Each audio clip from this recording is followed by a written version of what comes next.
Hi everyone, myself Navneet Sharma welcome you all to TextDo channel. Today we will be discussing about presumptive taxation section 44 AD.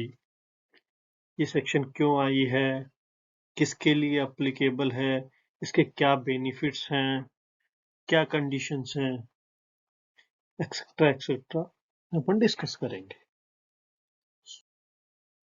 First point है कि इस section का basic intro. तो ये section basically I क्यों है मैं बताता हूँ आपको थोड़ा डिटेल में।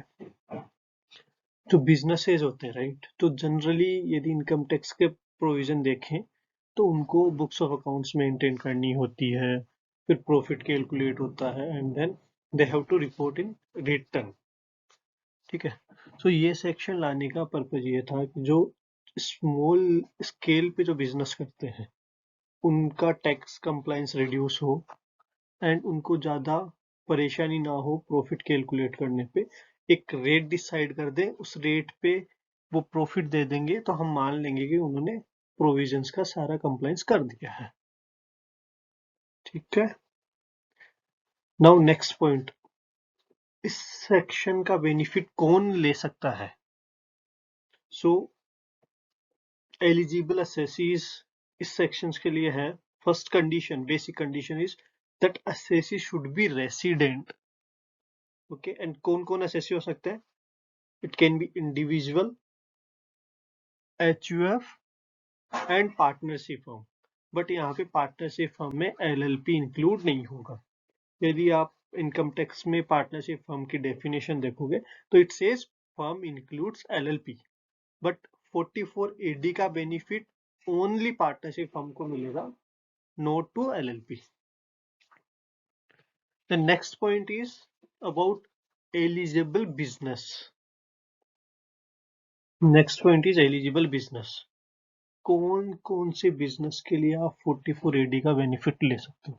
तो यहाँ पे ओनली एक ही बिजनेस का एक्सक्लूजन दिया हुआ है जो कि 44 AE है, जो कि आपके ट्रांसपोर्टेशन बिजनेस पे एप्लीकेबल होता है, leasing, hiring, flying of goods carriers. तो यदि वो बिजनेस है उस पे आप 44 AD अप्लाई नहीं कर सकते। सेकंड कंडीशन, जो टोटल टर्नओवर है या ग्रोस रिसीट है। टर्नओवर यूज होता है मेनली बिजनेस के लिए, रिसीट्स होती है सर्विसेज के लिए। तो टोटल टर्नओवर और टोटल रिसीट्स वो आपकी 2 करोड़ तक होनी चाहिए, तभी आप 44 AD का बेनिफिट ले सकते हैं। बट एक अभी अमेंडमेंट आया है लास्ट बजट में जिसमें ये लिमिट बढ़ा के 3 करोड़ कर दी गई है। बट ये 3 करोड़ कब अप्लीकेबल होगी? जब आपका कैश रिसीट्स 5% से ज्यादा ना हो। अभी अपन एग्जांपल्स डिस्कस करते हैं। यहाँ पे 3 सिनेरियोज बनाए हुए हैं। फर्स्ट है जहां पे आपका टोटल टर्नओवर है 2 करोड़, कैश रिसीट है 10 लाख, मतलब कि एग्जैक्टली 5%। तो इस सिनेरियो में आपकी 44 AD की जो लिमिट होगी वो होगी 3 करोड़। 3 करोड़ तक का यदि टर्नओवर भी होता तो भी आप 44 AD क्लेम कर सकते थे।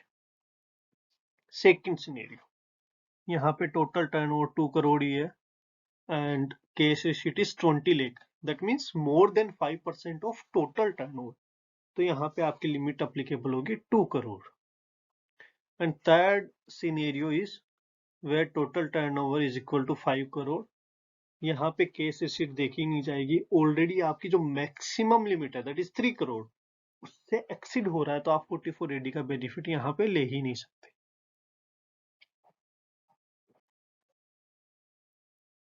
नेक्स्ट पॉइंट है कि जो प्रॉफिट होगा वो कितना प्रिज्यूम किया जाएगा under this section.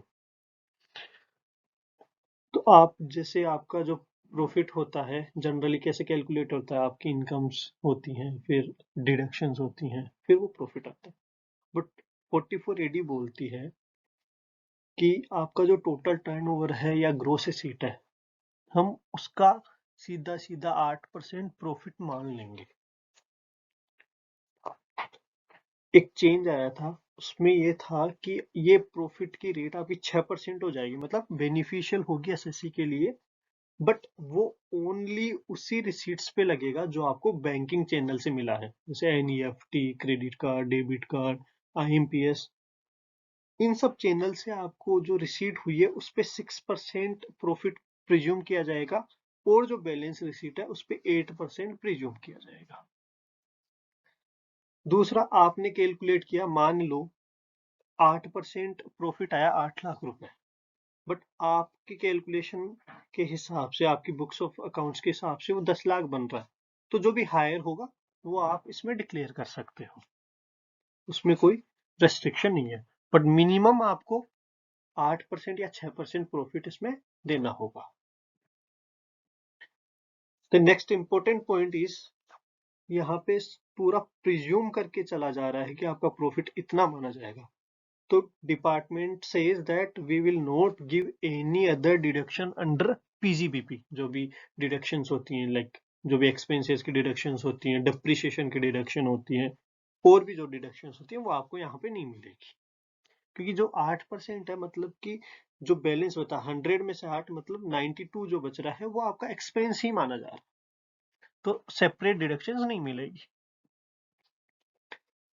Next point is about the WDV of assets. यदि एसएससी के पास असेट्स हैं तो उसकी डब्ल्यूडीवी की कैलकुलेशन कैसे होगी?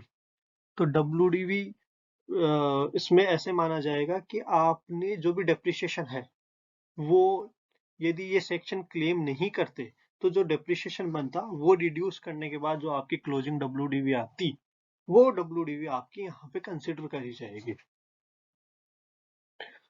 अब इसमें सबसे इंपॉर्टेंट पॉइंट ये है, यदि ये सेक्शन आपने एक बार ऑप्ट कर ली तो आपको नेक्स्ट 5 इयर्स इसी सेक्शन में रहना होगा। ऐसे नहीं कि आपने ऑप्ट इस ईयर में करी, फॉर एग्जाम्पल AY 23-24 में आपने ऑप्ट करी, तो नेक्स्ट जो 5 इयर्स होंगे उसमें उन ईयर्स में भी आपको इसी सेक्शन को फॉलो करना होगा। अब कोई पूछता है यदि नहीं करे तो नहीं करे तो इसका एक प्रोविजन आया था, यदि नहीं करोगे इसका फॉलो, तो जिस ईयर में आप फॉलो करना इसको बंद कर दिए, मान लो 23-24 में आपने स्टार्ट किया, नेक्स्ट ईयर ही आपने 8% या 6% डिक्लेयर नहीं किया, 44AD से आप बाहर हो गए, तो उस साल से नेक्स्ट के 5 इयर्स में आप फिर से 44AD का बेनिफिट नहीं लोगे, उसके लिए आप एलिजिबल नहीं होंगे। अब इसमें एक एक्सेप्शन बोल सकते हैं, मान लो आपका टर्नओवर था 2 करोड़ रुपए 23-24 में, बट आपका नेक्स्ट ईयर टर्नओवर ही 10 करोड़ हो गया, तो 44AD एप्लीकेबल ही नहीं होगा, वहां पे ये प्रोविजन नहीं लगेगा। ये प्रोविजन तभी लगेगा जब आप 44AD की लिमिट में हो, फिर भी आप उसको ऑप्ट नहीं कर रहे, एक बार ऑप्ट कर लिया बट आपने नेक्स्ट टाइम उसको छोड़ दिया नेक्स्ट ईयर्स में, आउट ऑफ 5 इयर्स, तो फिर नेक्स्ट 5 इयर्स के लिए आप उसको क्लेम नहीं कर पाओगे। अभी नेक्स्ट पॉइंट इज, यदि आपने उस रूल को ब्रेक कर दिया, मतलब कि विद इन 5 इयर्स का जो ब्लॉक था उसमें से आपने एक ईयर में इस रूल को ब्रेक कर दिया, आप 44AD ऑप्ट नहीं कर रहे हो, तो उसके इम्प्लीकेशन क्या होगा? फर्स्ट इम्प्लीकेशन मैंने बताया कि आप फिर नेक्स्ट 5 इयर्स में उसका बेनिफिट नहीं ले पाओगे। सेकंड, यदि आपकी टोटल इनकम मीन्स जो रिसीट्स होती हैं उनमें एक्सपेंस हटा के फिर चैप्टर 6 से डिडक्शंस मिलती है, उसके बाद जो टोटल इनकम निकलती है जिस पे टैक्स कैलकुलेट होता है बेसिकली, यदि वो टोटल इनकम, यदि आपकी बेसिक स्लेब लिमिट, जैसे इंडिविजुअल के लिए स्लेब लिमिट है 2.5 लाख, 3 लाख, 5 लाख, जो भी एप्लीकेबल होती है, तो जो स्लेब लिमिट है उससे ज्यादा होगी, तो उस केस में आपको बुक्स ऑफ अकाउंट मेंटेन करना होगा, एंड सेकंड, आपको बुक्स ऑफ अकाउंट्स ऑडिट करवाने पड़ेंगे, जो कि इसका माइनस पॉइंट हो जाएगा यहाँ पे। 44AD का बेनिफिट ही यही था कि आपको बुक्स ऑफ अकाउंट्स मेंटेन नहीं करने, आप सीधा सीधा 8% या 6% प्रॉफिट पे टैक्स दे दो, लेकिन यदि रूल ब्रेक करोगे तो उस केस में ये प्रोविजंस एप्लीकेबल हो जाएंगे। And last but not list, point is ये प्रोविजन किस किस पर्सन पे एप्लीकेबल नहीं होंगे। तो कोई इंडिविजुअल या एचयूएफ या partnership form other than LLP, ये जो 3 बिजनेसेस करेंगे तो वहां पे आप 44AD का बेनिफिट नहीं ले सकते, वो बंदा ले ही नहीं सकता वो बेनिफिट। तो फर्स्ट है प्रोफेशनल। सेकंड, यदि कोई पर्सन कमीशन और ब्रोकरेज की इनकम अर्न कर रहा है। एंड थर्ड, कोई एजेंट है जो कि एजेंसी बिजनेस कर रहा है। तो इन 3 केसेस में ये 44AD का बेनिफिट उस पर्सन को नहीं मिलेगा। So this is about 44AD. Feel free to ask any question in comments, and please subscribe the channel for more and more tax doses. Thank you.